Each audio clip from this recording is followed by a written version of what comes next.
Hello and welcome to Paper Tuesdays with Michael Dwyer and Mark Halpin.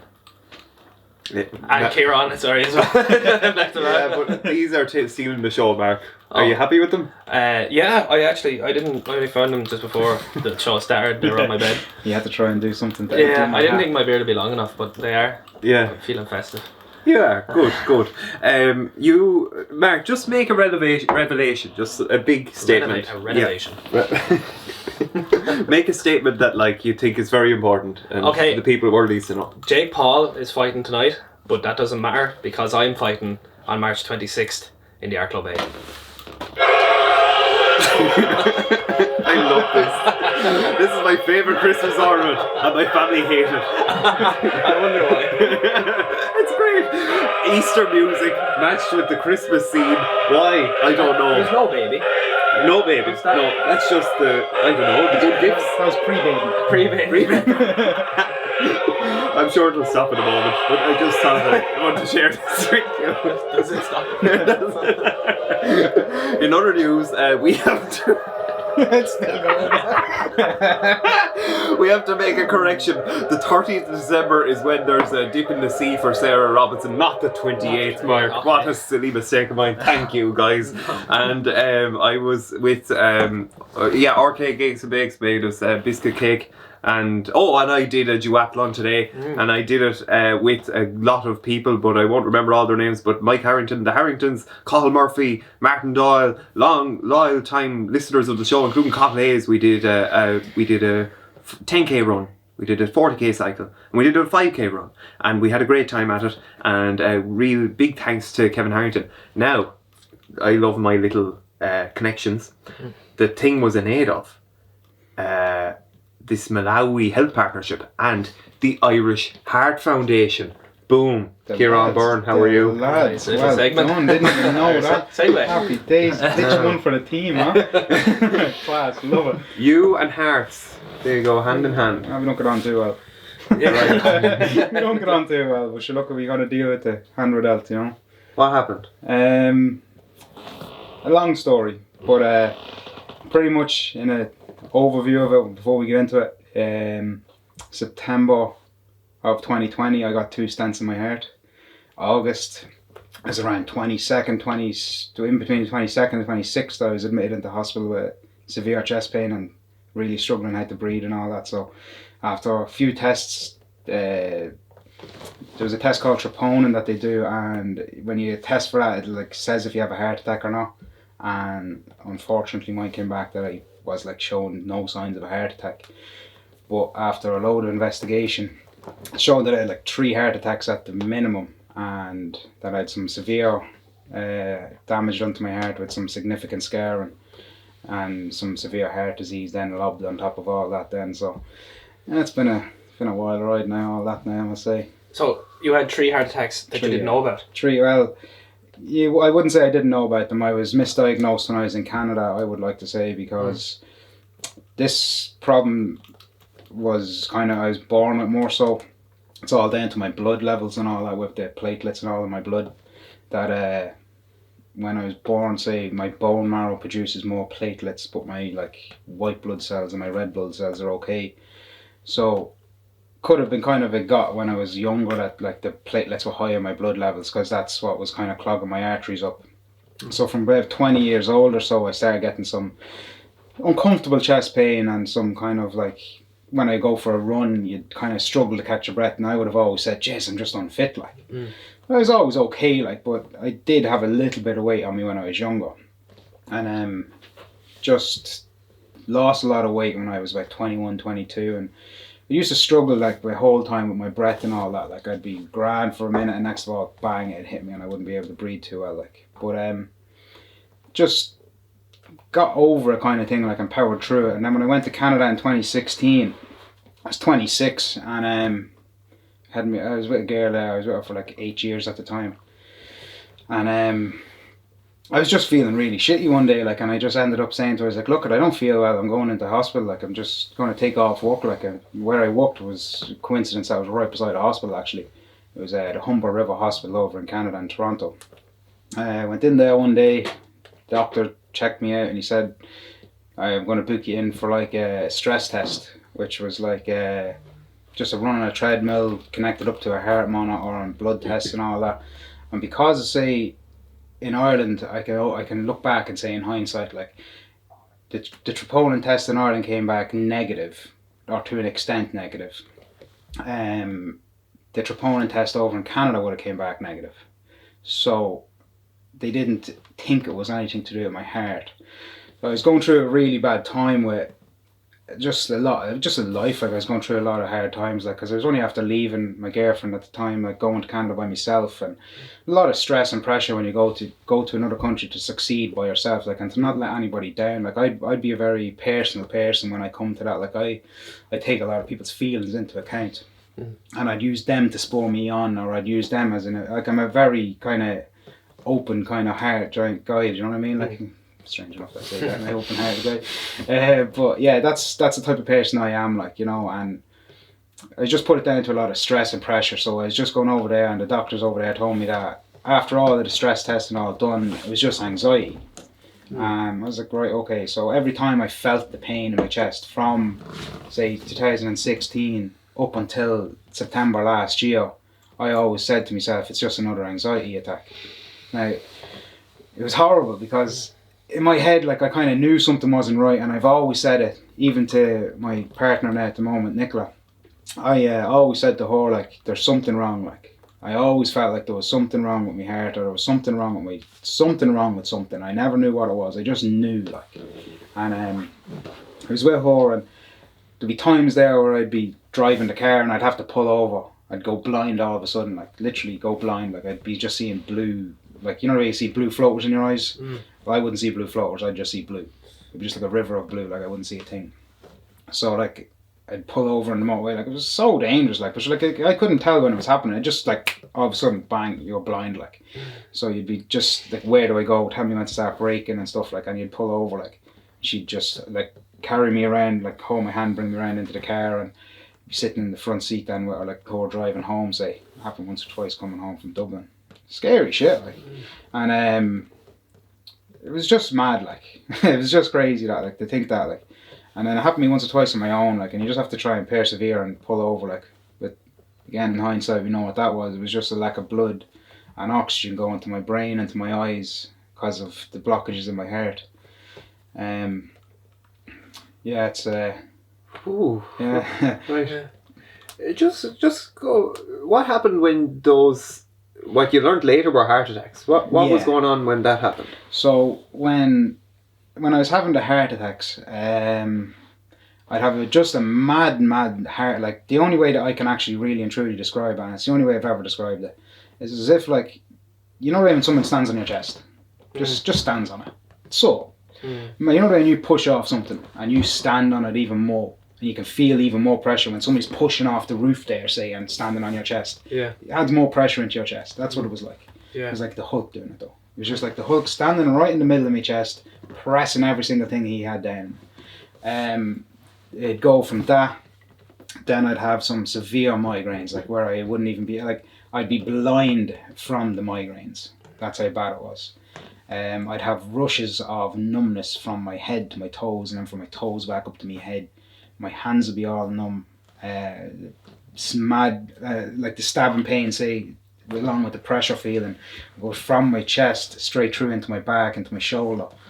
I'd have a slight bit of a pain in my neck now, not so much though. I had some mad symptoms like that weren't really related to heart, like problems, say, like going blind isn't really, they say, a problem like that, and they'd be occurring regularly. Like, I've broken a lot of tests, so they say, and I've broken a lot of symptoms that weren't really in occurrence with it. So they kind of tried to publicise that a little bit about me in the papers and all that there not so long ago, like, about it. But yeah, it was a mad feeling. And where were you when these strong feelings were happening? So I was in Canada when they originally started, obviously enough there, as I said. It got once or twice there, I'd be like, oh God, like, it's so, but it's not overly as I was describing there. They progressively got worse over the years, and then, say, just before, when I said to myself, the day that I said to myself is like, look, there's something not right.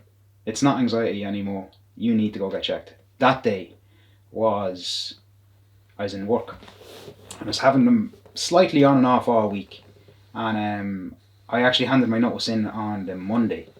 Oh no, it was I handed my notice into this job at the start of August, and he asked me would I work the entire month, just to give him a month, and I was like, no problem, I will. So the new employer, I told him I'm starting on the 26th or the 28th or something like that. It was like that the Monday of the 28th or the 26th, whatever that Monday was, of August 2020. I was meant to start my job. I ended up in hospital. I rang my doctor on the Wednesday, and I said to him, I was like, look, I'm in work at the minute. I'm working on a panel saw. Like, I just don't feel well. Like, I just feel sick, dizzy, all of this. And I just go to him, what do you recommend I do? And he just said, get down to the hospital right now. I didn't think no more of it, to be honest. So my girlfriend, I was making her a wardrobe. So that Wednesday that I rang my doctor, I was actually cutting a wardrobe up for my partner in work. And I said, like, fuck, I'm going to the hospital. Like, fuck, I'm cutting this wardrobe. It's long enough, you know yourself when you're doing a job at home, and you're just like, they're at you and you're like, oh, you told me you'd do it. And I was like, you're fucking right. And I just was getting one up on her, and I was like, you know, I'm going to get it done. So I cut up the wardrobe. I actually went home then, because I live in Wexford in Camolin, and I went from Wicklow, where I was working in Newcastle, over to just outside Drogheda in County Louth.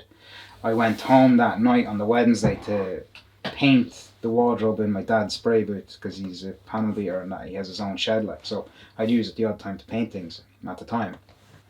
So I went home on the Thursday, I was painting it all up. Friday went home to Camolin, started fitting the wardrobe. I was carrying in all the bits of the wardrobe, and it wasn't even that far. It was like, say, 20 metres, if it was even, from the door to the room that I was going into. No stairs, no nothing. I was carrying bits and pieces in, and just turned around and said to Nicola, I was like, okay, I'm not well, like, I'm feeling this again, like. And we ended up, I sat down on the sofa for a few minutes and that, and she's like, you need to go to hospital. Doctor told you to go to hospital, go to hospital. And he says to her, not a fucking chance. This wardrobe's been long enough, been waiting to be made. It's been fucking made. So I ended up making it anyway. And then that night then, I don't think anything happened. Now, this is where I kind of get fuzzy, but she can tell me exactly what day it was, but I'm just going to say what I think it was anyway.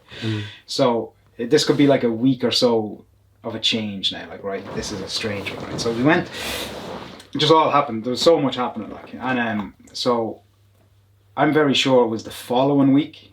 No, because that was on the Friday. Saturday, it was on the Saturday night, that's all it was. So that was on the Friday I fitted the wardrobe. On the Saturday night then, we went into our auntie's house. And on the way into our auntie's house, I was just leaving the house, started to get a mad sore chest again, and I said, this is anxiety again, like, I can't even leave the house anymore. So we ended up going into our auntie's house, and I was there, and I was really uncomfortable. I was the most uncomfortable I've ever been in my entire life. I just started tossing and turning in the chair, just sitting here like this, and I was just like, oh, Jesus Christ, like, you know, like that, like, and her auntie walked in the door, and she's knelt down in front of me, and she was a little bit gargled now, you might say. Knelt down in front of me, and she was just like, just hands on the lap and all. She's like, Ciarán and all this, you're a bollocks. And I was just like, oh, Jesus Christ. It was the first time I'm not a prick, like, and I hate, I'm not a prick, like, I hate, like, confrontation with people and all that stuff, like, and I just turned around to our auntie, and I says to her, look, get out of my way right now. Get the fuck out of my face. I actually pushed her out of my way, stood up, walked outside, took me tops off. I started stretching out, started lying on the ground, trying to get some sort of relief from my chest, because it was just the pressure and it was just so bad, like. And then her mum, Nicola, and her auntie came out, and they were all like, "You all right?" Like, and her auntie was there just trying to calm me down, because she thought it was just an anxiety attack. And it's funny enough, like, that her partner, like her auntie's partner, was actually a firefighter, and he wasn't even too worried about it, because he was like, it's just an anxiety attack or something, do you know what I mean? Like, and we got into the car and we were driving home, and as we were going home, I started to feel better, and I was like, I fucking can't even leave the house anymore. That's how bad this is getting. So I ended up then going home that night, and she was just like, you need to go to hospital, you need to go to hospital. And then I go, it was actually, this was all happening, so this was all the week before work, like before my last week of work, say. So it was the week, like, maybe weekend and say the 17th of August or so. So then all that week and work then again, I was feeling a bit shitty, you know. And then on the Friday night, before I decided to go into hospital, because I went into hospital on a Saturday, fitted the wardrobe on the Friday, was in bed then Friday night, and from this night on, I haven't really slept great. Like, I don't get a full night's sleep. Now, I know the baby might stop me. Yeah. You'll know about that too. But yeah, the baby there now stops me sleeping. But before that, like, this night terrified me so much that I don't sleep. I'm just insomniac. Like, it's crazy. Like, I don't sleep. Like, so I was asleep on the Friday night. After I fitted the wardrobe and all. No bother. Next of all, just, I don't even know what time it was, but 3:30, 4 o'clock, in and around that's it. Just shot up in the bed, gasping for air, couldn't breathe, and just like as if somebody stood over me with a sword and just put it straight through my chest. It was just... How old are you when this happened? I was 30, just gone 30, and it was only last year, like. So I woke up, and she was still half asleep. She can't really remember this. I fucking let her have it that night. she can't remember this, like. And I shot up in the bed, started to try and breathe, turned around in the bed to try and hang out the window to catch my breath, and I just couldn't. And she was rubbing my back, and she goes to me, "Are you all right?" And I just grabbed her hand and I said, "Get the fuck off me now. I am struggling to breathe. I am actually fighting for my life." I swear to God, that's what I said. I never actually understood how much it meant until, like, say, now, like. Yeah. But ended up that it took about 20 minutes or so for my heart and whatever was happening inside me to kind of calm down.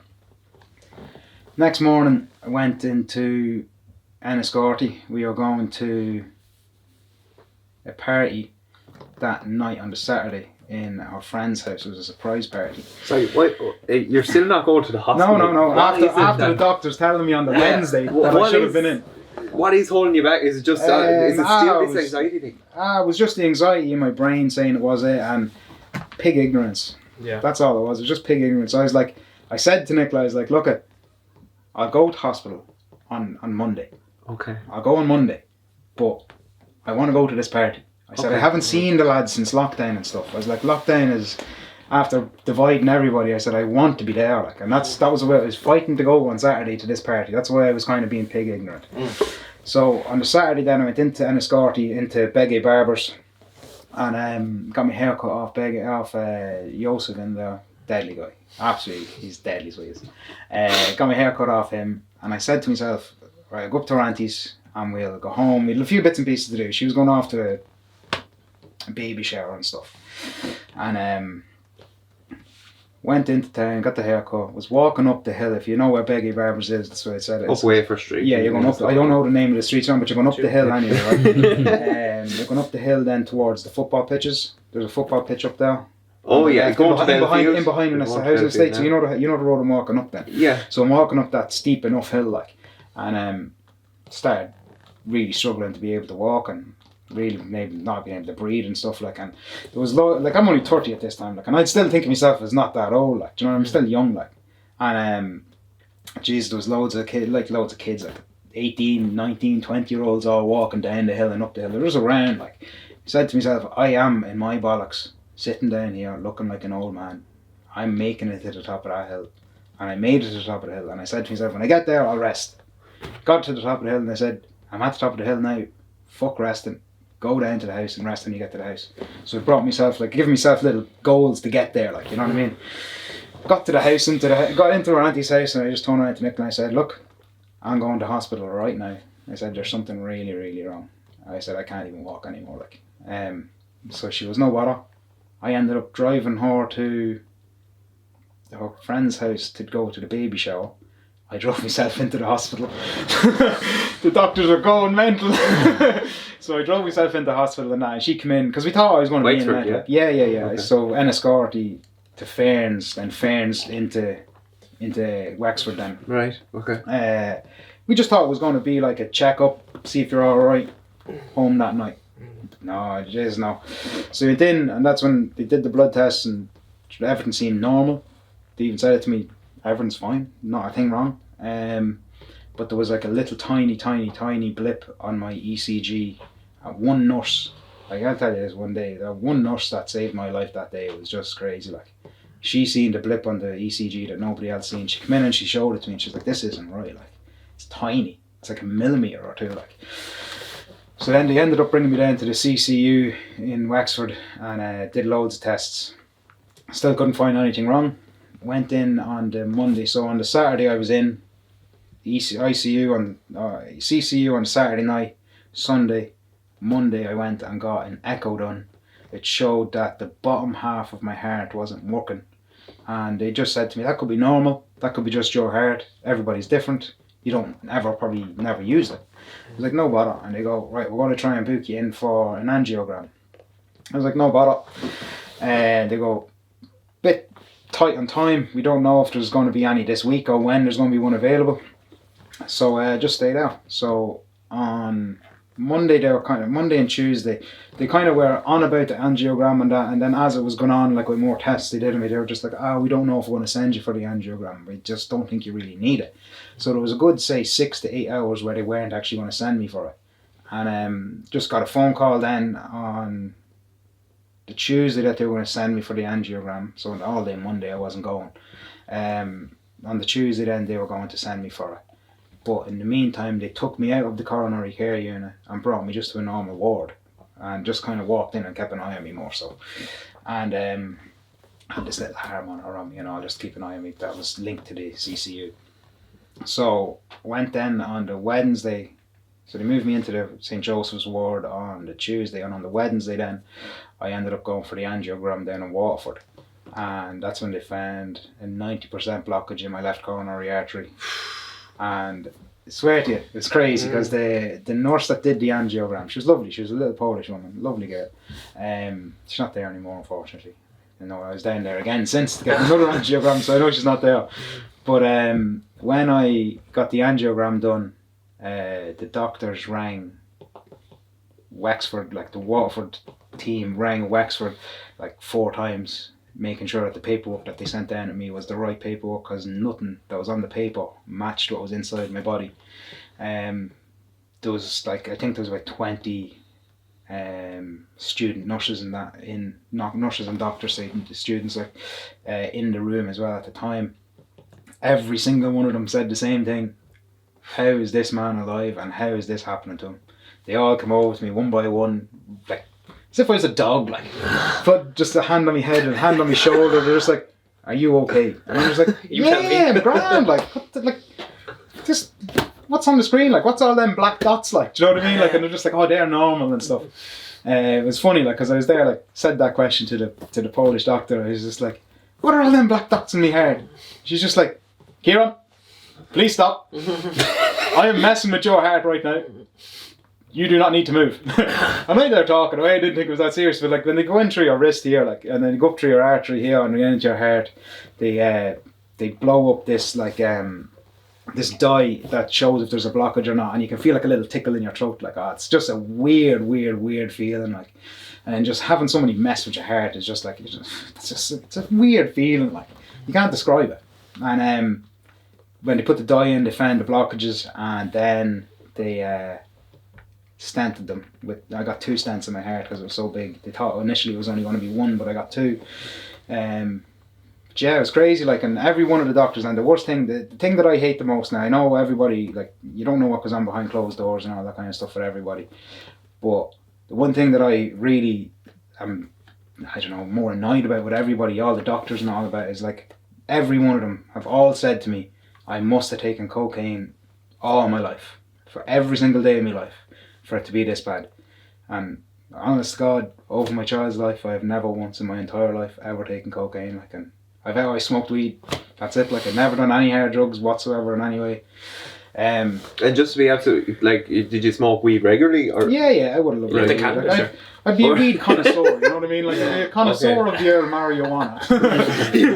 Not so much anymore though. But yeah, I would have been. Like, I loved it in Canada, like, so much. Like, it was great. Like, go to work hard, play, you know what I mean? Like, you come home from work and just chill out, like, you know what I mean? Everybody loves a drink and all that. We're like a mad drinking society here, like, but like, in my eyes and in a lot of people's eyes that I've come into dealings with, drinking is poison.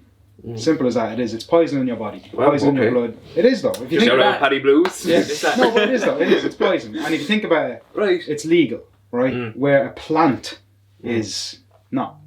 Yeah. Do you know what I mean? Like, and alcohol does poison your blood. Like, that's what it does. Is that what it does? It does. It It does, poisons. yeah. How do you know? He doesn't drink. Alcohol poisons your blood, like, and then we're mad. Do you know what I mean? I Like, have alcohol poisoning. we have I to. never knew Like, that. I'd love to yeah. say like we'd twist our perception of weed and alcohol and like ban alcohol and smoke weed all day, like, because we'd be a much nicer society. Let me tell you. You don't see people fighting on the side of the street when they're after smoking joints. It's just like, do you want a bar of chocolate? Do you know what I mean? Like the boys there having a few scoops going out and punching the head off each other, thinking that they're Superman. I'm just really curious if, like, you know how they said, oh, you took cocaine all your life. You took cocaine all your life. So is cocaine and this is my ignorance now, but is cocaine and marijuana any way related? Well, not They're both particularly. illegal. They're both illegal. Both illegal. Is that the about it, only yeah, thing? That's about it. But like, yeah. I take it that cocaine is the stimulant, and sure, marijuana is a relaxant. Yeah, so yeah, you know, so why would they? Cocaine be is manufactured, where weed Right. is naturally grown. Yeah. Do you know what I mean? it's Like, so you're getting synthetic. chemicals where it's a plant. There's Yeah. a big difference, like, and in my eyes, like, people say, like, oh, it's a gateway drug and all that, and I'm just like, depends who you are. You can't put everybody in the same boat, like, saying, like, I've smoked weed a good lot of my life, and I've never once touched coke, like, so I can't say, like, it's a gateway drug, because it's not. Do you know what I mean? It's not a gateway drug for me, anyway. Gateway to fatherhood. Yeah. Yeah, there you go. It's just like, I smoke a joint, stay at home, you're just like, I'm not going out night tonight. Do you know what I mean? But does that leave you? I say with heart problems you can't have this emotion, but angry because like you don't have an answer, and if anything, you've just got accusations thrown at you. Yeah. So I'd spend a lot of my time in hospital reiterating the fact that I've never taken coke, like, because coke it blocks up your arteries and stuff. Like, it's like I don't really get into the questions about it too much because I don't need to know the answers because I never actually had it. So I never took it. So I never asked them questions of what this, that, and the other. Like, you know, I just let go off my head, like. But yeah. So with the likes of why my arteries are blocking up and why, like, it's an ongoing problem, and it doesn't look like it's got anything that's going to fix it anytime soon. Like, I'm on some mad drugs like that are really affecting my life now for the rest of it. Like, I'm not good, some bad. You know, I'm on some blood pressure, one blood pressure, 2 blood thinners, cholesterol, then I'm on one to stop me being sick, and then I'm on another one then that is a whole different ball game. So I've said there, like, that I have a problem with my bone marrow, and like my white blood cells are okay, my red blood cells are okay, but my platelets are high. So my platelets are like 568 was 4 weeks ago. They were then for 2 weeks after that, then they came down to 468. And I know you don't know what I'm talking about, like, and neither do I, to be honest with you. I'm sure somebody out there will understand My what I'm girlfriend saying. will. She'll explain all this. So then my latest result on my platelet count is 465, and they're meant to be down like at 100. Like, I've got a lot of plaque in my blood, like, which is causing my arteries to block. So it's all down to my bone marrow. So now I'm on this anti-cancer drug now to try and prevent the platelets being high. So they're trying to get them down as much as they can, like. Chemotherapy type thing. It's like a chemo kind of. It is a chemo kind of type of drug. Like, it's called Hydrea. No fun. Do you think the bone marrow could have actually caused the increased pressure on the heart? So there's not really a pressure on my heart, say. Okay. So the bone marrow problem is causing my platelets to be high. It's like producing more platelets than usual. So what's happening in turn is that is then causing my arteries to block up, which then causes the pressure feeling. But it's all stemming down to my bone marrow producing too much platelets, and that's why my blood has got, like, I used to be able to heal really, really quick if I cut myself. Now it's just like, it's like a garden hose, doesn't stop. It's madness. Okay. And do you have to watch what you eat then, Yeah, sugar-wise? I do, like, and like for a while there, like, I didn't realise, like, and I don't, like, and there's times there, like, I'm still young, like, I'm only 31 now, like, you know, and it's tough, like, to take that sometimes, like there, for instance, the biscuit cake there, like, I'm not touching that, like, do you know what I mean? Yeah. Like, but I'd have a bar of chocolate or something, do you know what I mean, the odd time, like, I'm cautious of what I eat, but I'm not at the same time, you know what I mean, like, I gotta live a bit, like, do you know what I mean, like, just cut down on salty foods and Chineses and all that, like, and cut down on all that, like, and I wasn't really overly big, like, I was when I was younger, like, I was a big lad back in the day, like, and I used to get bullied a hell of a lot, like. But it's crazy. Let's go there. I see actually one of your tattoos is Rise Above. Rise Above Hate. Ah, okay. I got that when I was 17. I went through a really fuck me. I went through a really bad time when I was in school. I had no friends, and the friends I did have, they weren't really friends. I had to select who I actually wanted to be friends with. I was bullied that badly that there was one time I really was very lucky with my brother walking in and catching me one day. Like, it was very, very lucky.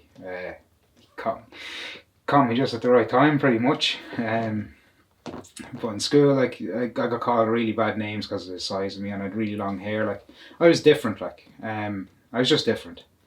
I was from the country in a tiny school. You're already, you know what I mean? Like, times back then, like, I know it's only 15 years ago and all that, but 15 years, a lot's changed. Like, you know, we weren't even having picture phones back then. Like, you know what I mean? Like, so it was crazy. Like, the names I was called. Like, it went on for a long time. Like, and I ended up just one day I turned around to myself and I said, "Look, I'm going home and I want to do it tonight." So I just wanted everybody to kind of know what was after happening. So told my form tutor. It was crazy, like, because we used to have... This was secondary school? Secondary school, yeah. So it was first, second, third.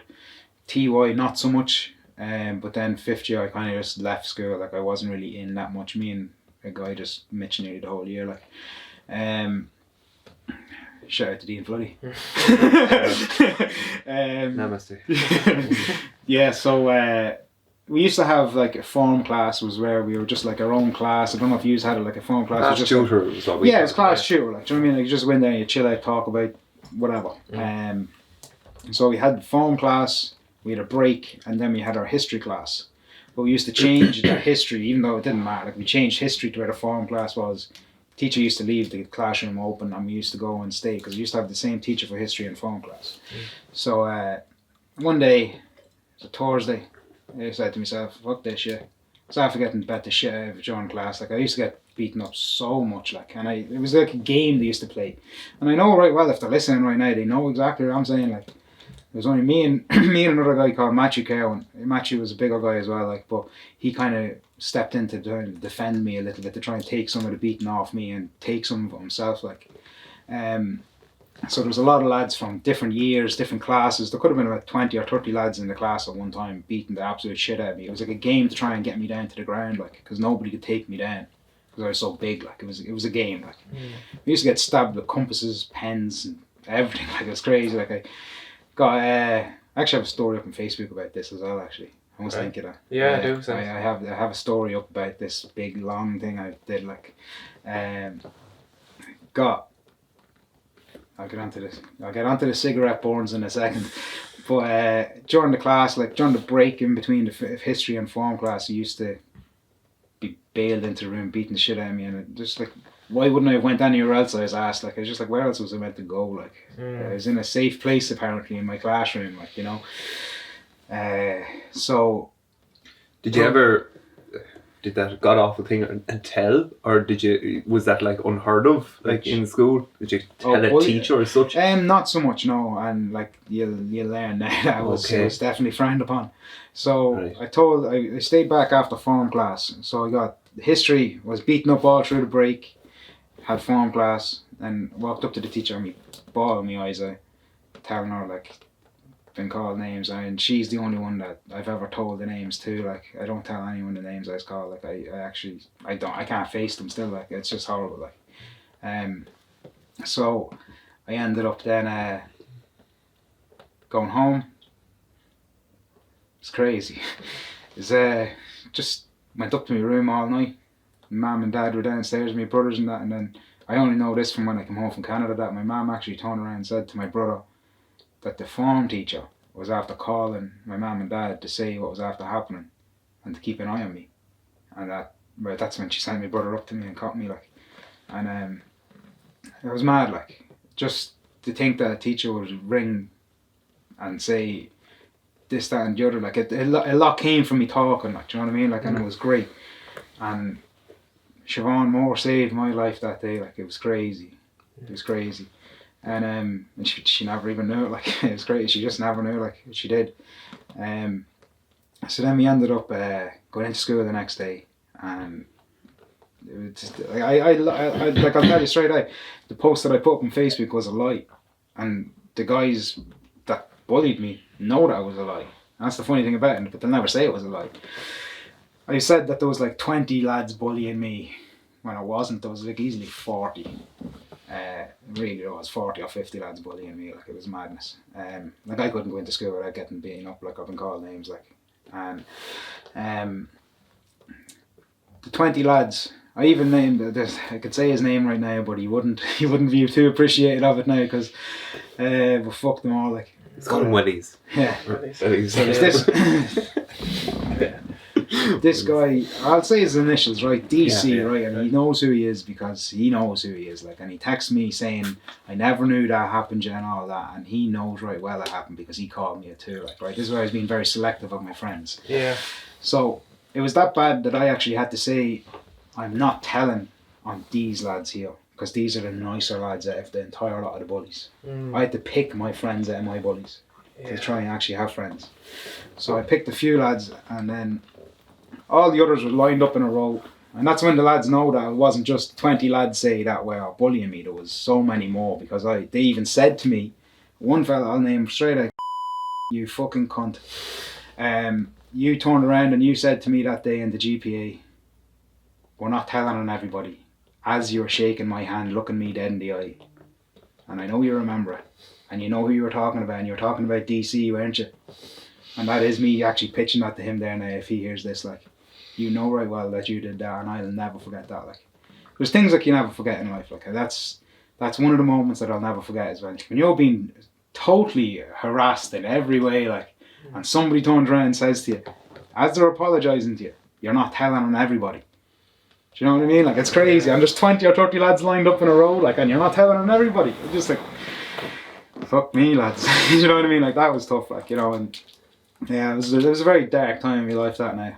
Just, I had a really, really, really good friend of mine there now that he was like my brother, and he got me through it. Like, I would have talked to him an awful lot about stuff, and unfortunately he's not with us anymore. That's life. He's a great guy.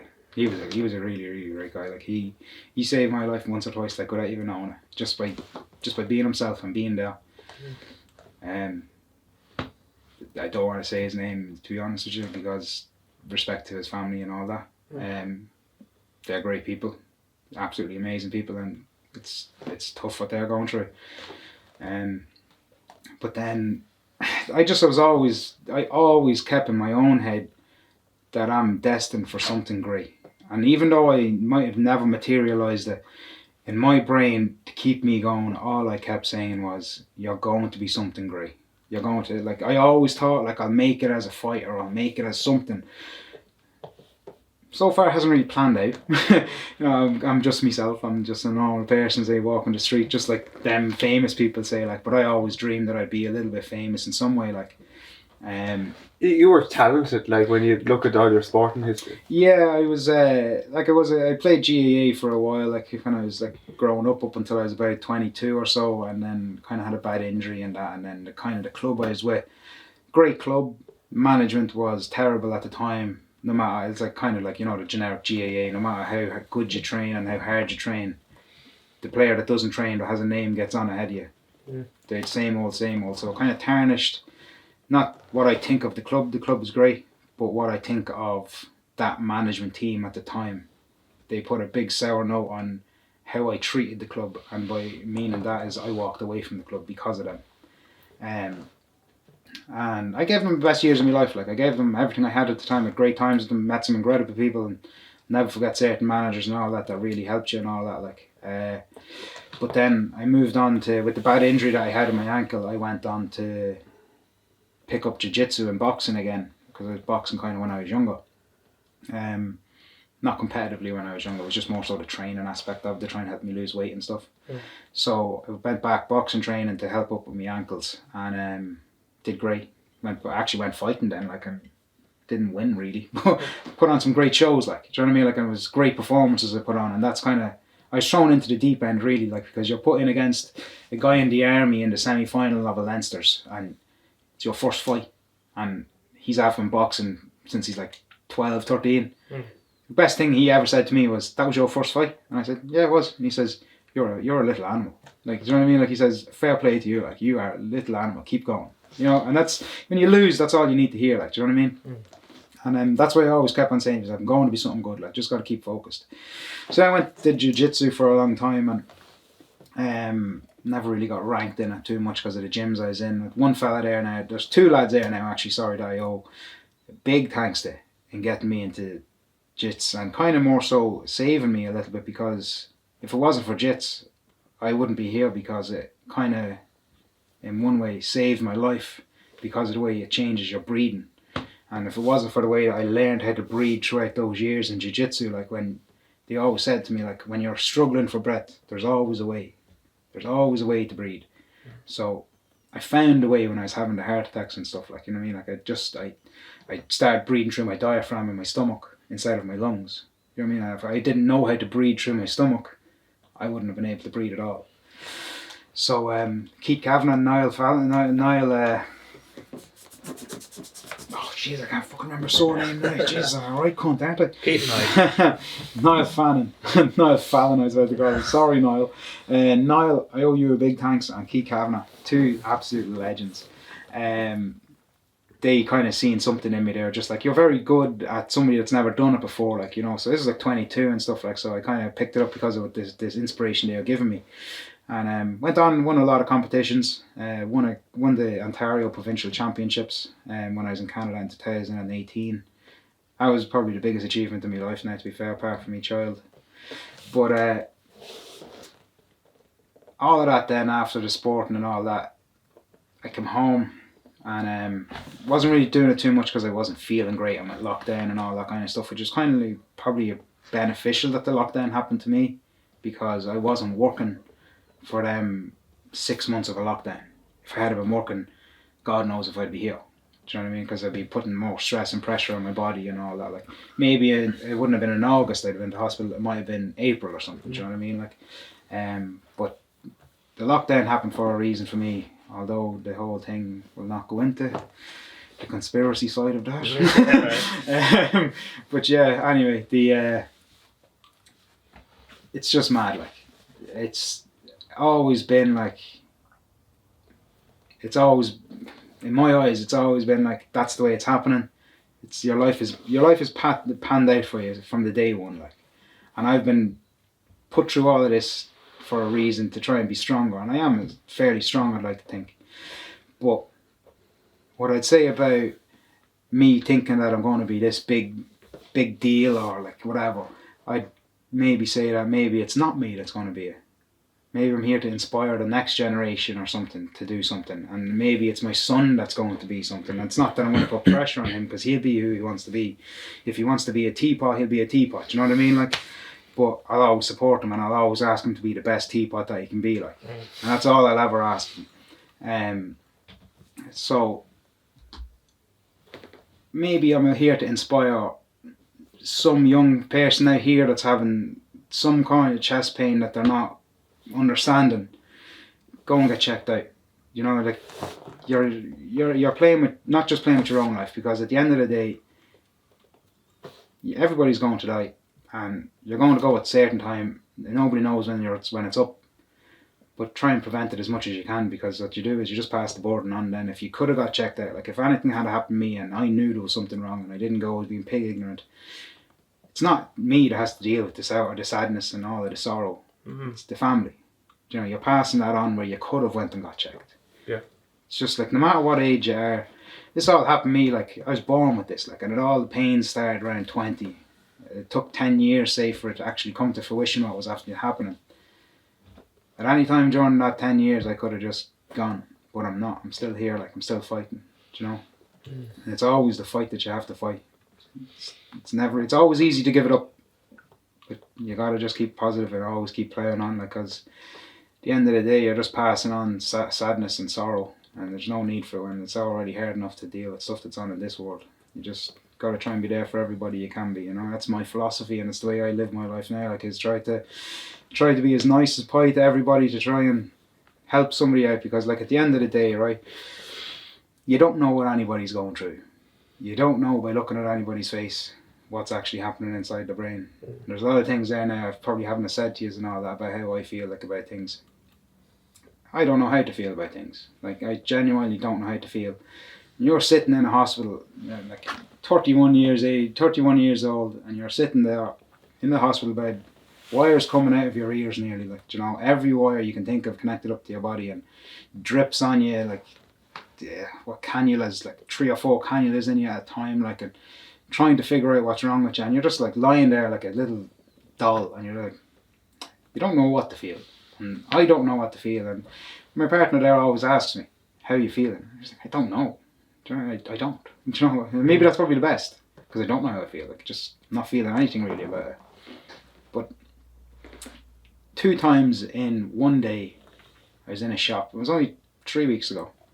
2 alphalas. Might not be the right, politically the right thing to say or whatever, but 2 alphalas.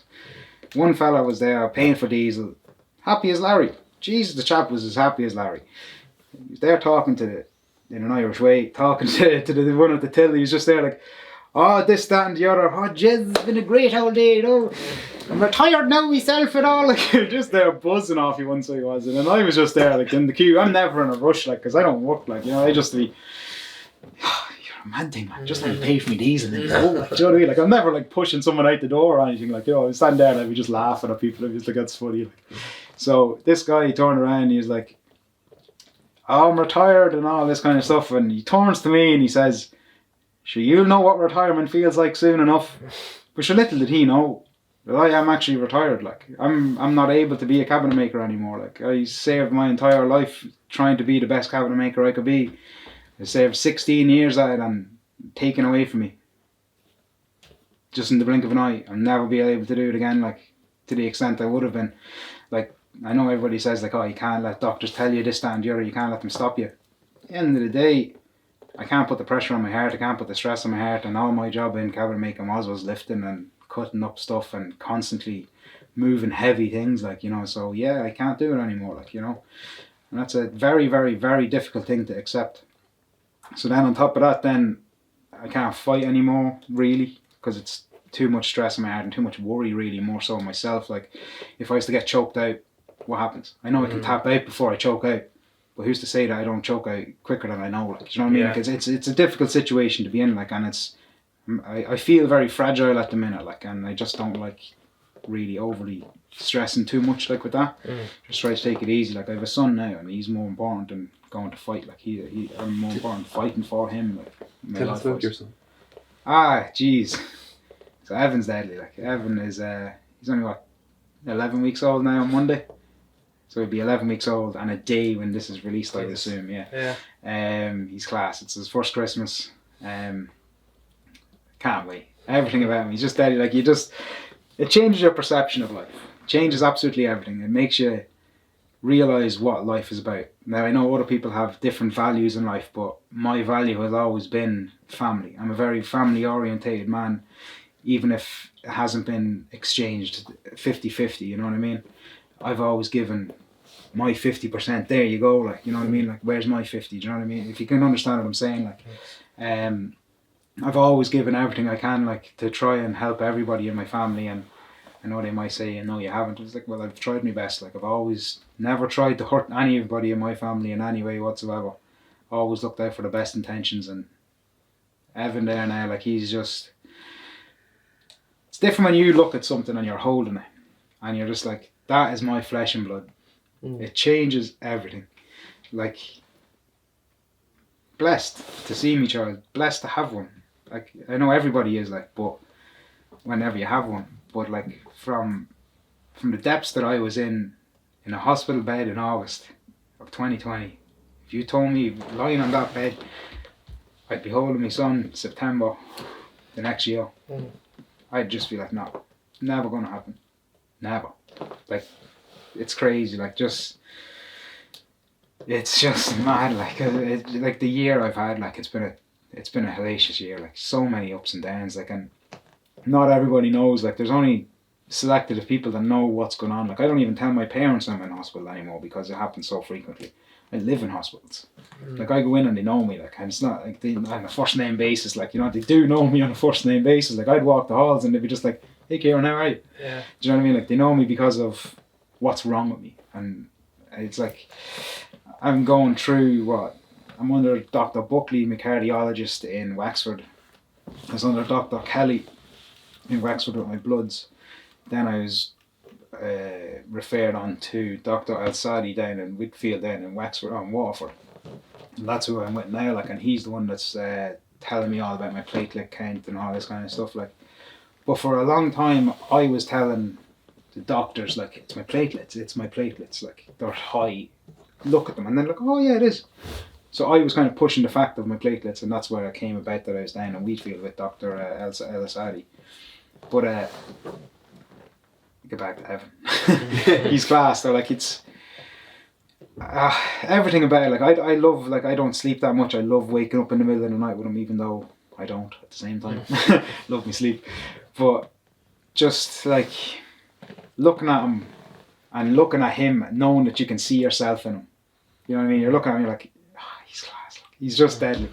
And then the little smiles he goes, and then the little gooing and gagging and all that. Like, it's just, fatherhood is a blessing, and it's the best thing that could ever happen to anyone. I wish the best of anything that, like, the best for everybody that has a child, like, because it's not easy, like, you know, and like, even to come up to say to have a child, like, I've lost two in not so great a ways, like, but it's life, you know what I mean? You got to deal with it. You got to take it on your chin and keep going forward, like, do you know what I mean? And it is what it is, like, do you know, like, I could have like, I'm not going to say I'm the strongest man in the world, because I'm not, like, but I know for a fact that there's many men out there that would have buckled underneath the pressure that I've been under for the last year, 2 years. But you got to just keep positive, and your mental health is very important. But you must vent when you have to vent, and always communicate to people that are closest to you, even if you don't want to tell them. It's better off your chest, like, it is, like, because many nights there now I don't sleep, like, and it's constantly because I'm thinking. I know it's not the right way to think, but it's like, will I wake up? Do you know? And that's put into my head because of the heart attack I had during the middle of the night. Yeah. And that's why I don't sleep so much. So there's a lot of aspects of why I think the way I think, like, and like, people will always say, oh, you can't be thinking this, you can't be doing that. All I'd say to them is take a walk in my shoes. Try and deal with what I've dealt with, and put a smile on your face and be happy and be nice to everybody around you. I tell you won't be as nice as I am, because it's tough, like. Some people wouldn't be able to deal with it, like. And I understand that. Like, if somebody turned around and said to me all of my story and I took my life, I'd be just like, okay, I understand that, like. Do you know what I mean? I can understand that completely. But it's not a way to go, like. It's just not, like. No, because as you were saying, the burden it leaves with everyone else then. Yeah, it is. Like, and the mental health side of it is just, it's unprecedented. I just can't comprehend how extensive it is, like, of the damage it does to me mental health, like, because I could have went the complete opposite way than I am right now, and now I'm just curled into a ball, like, because the way I look at it is, like, my job has been taken from me. The one thing that I've only ever wanted, anybody that's ever gotten to know me, the only thing I ever wanted was to be a cabinet maker. That's the only thing I ever wanted, and it got taken from me. Fighting, like boxing, jiu-jitsu, wasn't able to drive for a while. It's just mad, like. And then, like, let's say when I went to Canada, I lost a lot of friends then as well, like, when I came home, because I haven't seen them. You know, so there's a lot of friends there, and then there's, like, a lot of deaths around, like, not my brothers or anything like that. I'm so grateful that none has ever happened to my brothers or my family, but just very close friends, like, really meaningful friends, like, that you grew up with, like, you know, like, they're all kind of dead, like, and it's tough to deal with, like, you know, and you just gotta keep on ploughing through, like. And any time I could have given up, like, but if I gave up, Evan wouldn't have been here. Yeah. And he's now my reason for living. So no matter how hard your times can be, there is, like, I know it's not an easy thing to say, and I hate it when somebody says it to me. There is somebody else out there going through something worse. Like, I know my story right now might be fucking bullshit to somebody, but might be meaningful to someone. But I tell you now, there's somebody out there going through worse than me, and I know that. But if I can relate to somebody like that in any way, and they can then release their story, maybe they'll inspire someone else to come out. Do you know what I mean? Like it's all about humanity. Do you know what I mean? Like it's just try and be there for your fellow humans instead of fighting. Like I don't see the whole needless fighting there. You see it a lot on Facebook, right? And just people going crazy at each other. And you're just like, why do you need to rile someone up like that? There's no need for it. Now I'm guilty of it myself, like I'm a bollocks for it. But it's just like group on Facebook, you know what I mean? arguing. An argument group we found once. It's just people going to fight with each other. Lovely. I'd love that. I love a good fight every day. Just for the crack, like. But yeah, like I don't contradict myself. No. Jay's trying to. But like it's crazy, isn't it? Like you hear heart attack and you think, oh, that's a physical ailment, but no, it's a whole lot more of a mental health impact that you can never really describe. And you can't, like. As I was saying, the guy there that was saying to me there that he's retired and all, like the same type of conversation happened in the same day with two different people at two different cash registers. You know what I mean? Like, and I was just like, lads, you don't understand. Like I don't go out and say like, sure, I don't work at night at the minute and I'm retired and all that. Like, sure, he just kept on saying, he was saying to me, you've got loads of years left in you. You've loads of years left in you. It's like, you'd think that, wouldn't you? Like, that's all I said. Like, and he goes, all you do, just stop. It's like, I'm glad you think so. Do you know what I mean? Like, it's a story I didn't need to get into. Like, if I'm at a cash register in a shop, like, I'm not going to turn around and say, buddy. Sit down there. Pull up a chair now, will you? Come here to me. You know, so, it is what it is, like, do you know what I mean? I just try and stay as positive as I can, like, throughout the whole thing, and now, like, I live for Nicola and I live for my son. That's what I do, like. Can you tell us a bit about Nicola? Because, like, you described there the driving down the motorway and all, like, she's been through a hell of a lot with you. I know, like, the primary impact is you, but the people around you are also part of it. Yeah. You see, I don't see a lot because she hides it. Talk about mental health, like, she works at Pieta, and she does, like, she talks to her friends about it, I'd like to think, like, and she does talk to me a bit about it, but I don't like bringing it up too much with her because, like, when you talk to her about it, it's a very tough thing for her to talk about. Just knowing that at any time, like, could be gone, like, you know, but that's everybody though. But it is everybody. It is everybody. Yeah, it is. And it's just more highlighted with me, and it's hit her hard over the last couple of weeks to think, like, if anything happened, the child doesn't have a dad. Do you know? And but I know, again, like, people be like, oh, you can't be thinking like that. Like, again, walk in our shoes, lads. You haven't been there. You haven't worn this t-shirt. So yeah, Nicola works with Pieta, and she was delivering before the pandemic and all. She was delivering a program to the second year students throughout her jurisdiction, you might say, about bullying and transgender rights and all this kind of stuff. And I was after being in Canada and came home in October 2018, and then in February of 2019, me and my partner of 10 years actually split. Tried to take my life. It wasn't really over that so much, say. It was more an accumulation of everything that was after happening. My friend was after passing. I was after losing, say, the relationship. It did have an effect on what my decision was that night. I lost a lot of friends in Canada because I was after leaving. My roommate in Canada, because I still rented my room because I was hoping I was going back, and my roommate was being a right prick, and really and truly was a right prick, and ended up giving up my room, which kind of gave up my dream of going back to Canada. I was just having a hard time that night, and it was the best thing I ever did was kind of get out of that place I was in and go home. And I was lucky. Tell you, even when you say, right, people say, like, oh, call me anytime. I know I have friends that I can call anytime. I called all my friends that night that I had. Not one of them picked up the phone. It was just my pure strength and my own belief to get me out of where I was. And you just sometimes got to dig down in that belief and know that you have it inside you to get out of that position. And know that you're better. And then Nicola came along in June. Met on Tinder. So as she was driving up around a whole lot of her jurisdiction, you might say, like she's from Wexford, I'm from County Louth, with Tinder match, you don't get that, that's not a distance that you can match with someone. So ended up that we were just in the same distance at the same time. She actually swiped right on me first, and she texted me first. God love you.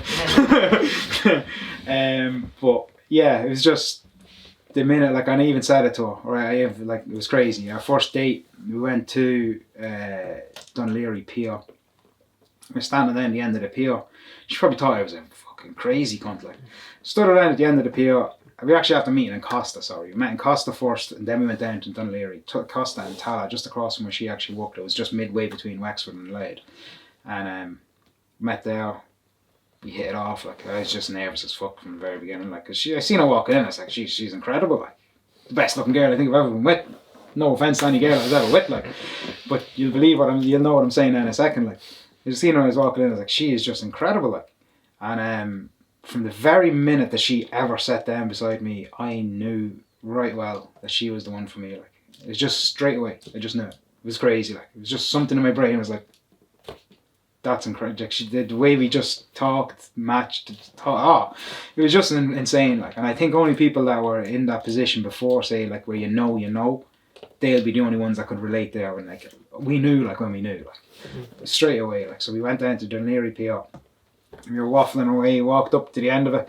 I actually got a picture, because I said to myself, I want a picture from our very first date to have for us forever, because I knew that we were going to be together. Like.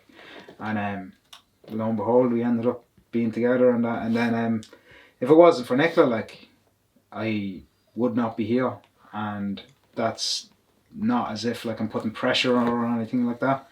It's more so, my girlfriend at the time when I was in Canada, when I was going through all of the pressure and the anxiety diagnosis and all that, she was always saying to me, you're doing it to yourself. It's all your own doing, and like, it's anxiety. You're causing this yourself, like, not believing me that I was having pains in my heart.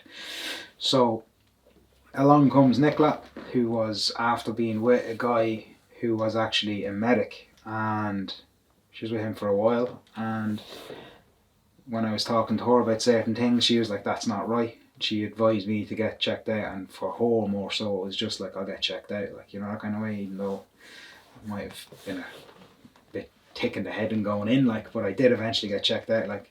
And everything happens for a reason in this life, and your life is planned out, as I said, like.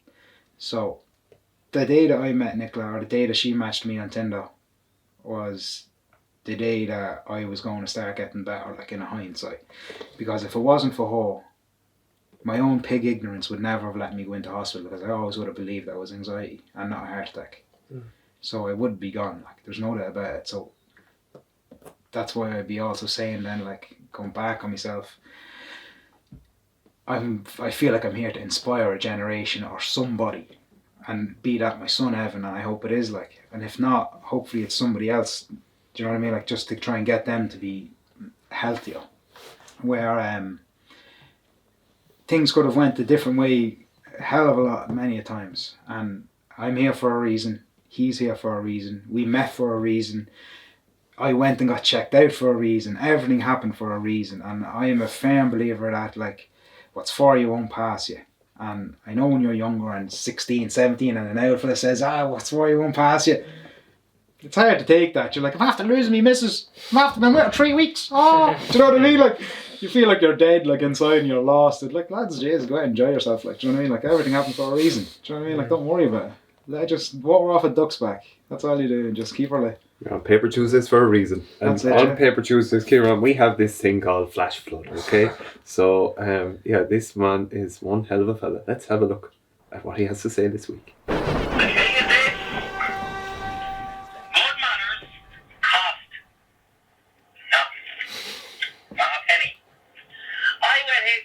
The other day, and I bought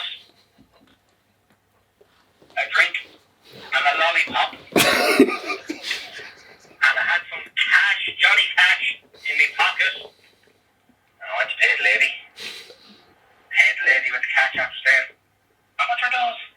And she says to me, €2. So I gave her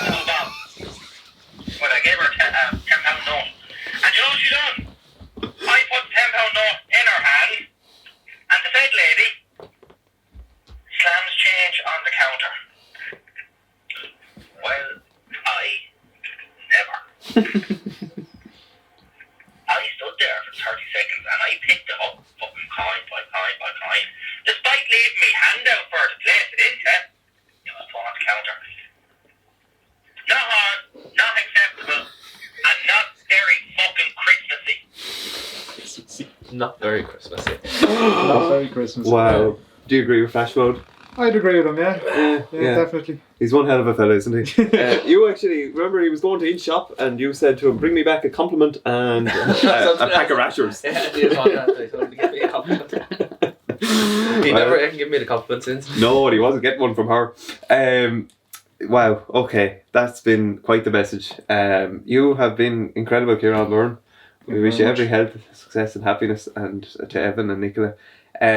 We did something last year where Mark gave us a Christmas message if he was the Queen. So we might end this podcast for the Christmas, that's the season that's in it. You might give our Christmas message to Paper Tuesdays. Just any kind of message? anything. Yeah. It could be to wash up, to pick up your clothes, or to go out and have a pint. After you. Be kind, be generous, be thoughtful. Legalise weed. Yes. And a big namaste. I'm going to do it again. From everyone, Paper Tuesdays, we love you. And Ciarán Byrne has been fantastic. Sayonara, everybody.